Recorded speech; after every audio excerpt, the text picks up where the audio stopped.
মই তোমাৰ পংকজ পাঠক, তুমি মোৰ গৰুৰ মুঠ।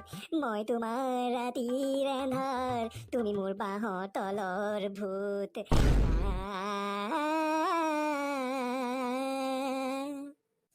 শুনাচোন মই ৰাতিপুৱাই সোনকালে উঠি বেলেগ কাম নকৰাকে এই বিছনাখন পাৰি থৈ গলো, তুমি আহি মানে কৰিলাহি। শুইছোহে, তুমি দেখা নাই নেকি? তুমি শুৱা নাই, তুমি খচিছা গৰুৰ নিচিনা। তোমাৰ মতে মই ক'ত শুব লাগে, গোহালিত? সেইবিলাক মই নাজানো, কিন্তু বিছনাখন পাৰোতে কষ্ট হয় নে নহয়? তুমিতো বছ ঠেং মেলি শুবহে জানা।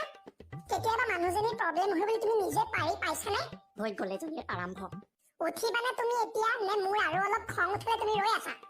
ভাই, আজি মোক অলপ শান্তি দিয়া। সপ্তাহত এটাই দিন পাওঁ দেওবাৰ শুবলৈ, তাতো তোমাৰ ৰাতিপুৱাই ৰাতিপুৱাই খেচনি মানে। যোৱা এতিয়া, বেলেগ কাম কৰাগে। কি অভদ্ৰ এইটো। চুপ চুপ, একদম চুপ। কি প্ৰব্লেম হৈছে তোমাৰ? হ'ব, যিমান চিঞৰিব লাগে চিঞৰা, কিন্তু তোমাক মোৰ কামবিলাক আজি বৰবাদ কৰিবলৈ নিদিওঁ মই। ভাগ্য ভাল, পৃথিৱীত অশান্তিৰ নোবেল বঁটা নাই, নহলে তুমিয়ে পালাহেঁতেন। তুমিয়ে শান্তিৰ প্ৰতীক মাদাৰ তেৰেছাৰ ভাগিনীয়েক। লাইফত মই 3টা ভুল কাম কৰিলো। তোমাক লগ পাবলৈ যাওঁতে মাক ধপ দিয়া, তোমাক চাবলৈ দেউতাক তোমাৰ ঘৰলৈ নিয়া, আৰু একেবাৰে লাষ্টত তোমাৰ লগত কৰা বিয়া। ৰবা, এটা কথা কোৱাচোন, সদায় তোমাৰ এটাই অবজেকশ্যন কিয় যে মোক বিয়া পাতি তোমাৰ প্ৰব্লেম হৈছে? মই কি চেক্ৰিফাইচ কৰা নাই নেকি? আৰে কি চেক্ৰিফাইচ কৰিছা তুমি হা? মোক নোপোৱা হলেও সেই বুঢ়া ইঞ্জিনিয়াৰটোৰ লগতহে বিয়া হলাহেঁতেন। হ'ব যোৱা, তেনেকুৱা ইঞ্জিনিয়াৰ মই ডেইলি এটাকে কিনি ল'ব পাৰো। হ'ব, ঘৰটো আজি কিমান দিনৰ পৰা ৰিপেয়াৰ কৰিব লাগে, এখন গাড়ী নাই ওলাই যাবলৈ, সেইবিলাক কাম কৰিব লাগে। তুমি সেইবিলাক কাম কৰিব পৰা নাই, তুমি ইঞ্জিনিয়াৰ কিনিবলৈ যোৱা। হ'ব, মোৰ নাখাবা, ইয়াৰ পৰা যোৱা এতিয়া। সঁচা কথা ক'লে গাত লাগে। আৰু জলদি গৈ গা পা ধোৱা, মাৰ ঘৰলৈ যাব লাগে। মই আকৌ তালৈ গৈ কি কৰিম? কিবা কাম থাকিলেহে বোলে শাহু মাৰ ঘৰলৈ যাব পাৰি, এনেই খবৰ লবলৈ সময় এটা উলিয়াব নোৱাৰা। জান শুনা না, তোমাৰ যদি কিবা কাপোৰ ধুবলৈ আছে, বাচন ধুবলৈ আছে, দিয়া মই ধুই দিম। মই তালৈ নাযাওঁ। চাবই লাগিব, ঘৰত একো কাম নাই। তাতকে আজি দেওবাৰ, ব'লা চিনেমা চাবলৈ যাওঁ। কৰ্ণাৰতে চিট এটা ল'ম, বিয়াৰ পিছততো আমি তেনেকে চাবলৈ যোৱাই নাই ন। এতিয়া চেনাই মৰম জাগিছে, মাৰ ঘৰলৈ যাওঁ বুলি ক'লে তাইৰ জ্বৰ উঠে। আৰে তুমি বুজা না কথাটো। কি বুজিব লাগে মই?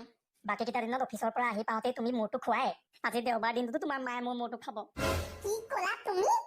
এইবিলাক ফাল্টু কথা কৈ থাকা যে, সেইকাৰণে আমাৰ কাজিয়া লাগে, বুজিছানে? সোনকালে এতিয়া ওলোৱা, গা ধোৱাগে। জানা প্লিজ, এনেকুৱা নকৰিবা না। মই ঘৰতে থাকিম, মই ঘৰ চাফা কৰিম, তুমি যোৱা, তুমি গৈ আগে যোৱা। মাৰ ঘৰলৈ যাবলৈ ধৰোতে তোমাৰ কিয় জ্বৰ উঠে, কচোন মোক কোৱাচোন আজি। পাই ভিতৰত নোসোমাওতে তোমাৰ মাৰাই মোক সুধিব, জোঁৱাই আজি অফিচ নাই? আৰে অফিচ নাই সেইকাৰণেতো আহিব পাৰিছো, সেইটো কমন চেন্স নাই নেকি বুঢ়ী? তাৰপিছত চাহ খাবলৈ দিব, মই কোনদিনা খুজিছো চাহ খাওঁ বুলি? আৰে মায়ে মৰমতেতো দিবই ন। মৰম নহয়, কেনেকে ইনচাল্ট কৰিব পাৰে জোঁৱাইকক সেইটো চিন্তা থাকে। প্ৰথমতে চাহ খাবলৈ দিব, যেতিয়া মই চাহ খাই থাকিম তেতিয়া মোক ক'ব, জোঁৱাই তোমাৰ পেটটো অলপ ডাঙৰ হৈছে, ৰাতিপুৱা খোজ নাকাঢ়া নেকি? মোৰ পেটটো ডাঙৰ হৈছে বুলি তুমি মোক ইনচাল্ট কৰিলে একো নহয়, কিন্তু মায়ে তোমাক পেটটো অলপ ডাঙৰ হৈছে বুলি কওঁতে তোমাৰ গাত লাগে। চুপচাপ গৈ গা ধোৱাগে, মই ৰেডি হওঁ। ৰবা, মানুহে ঠিকেই কয়, যদি দূৰত নহয় তোমাৰ শাহু মাৰ ঘৰ, এতিয়াই মা নিজৰ দুগালত দুটা চৰ। জান শুনা না।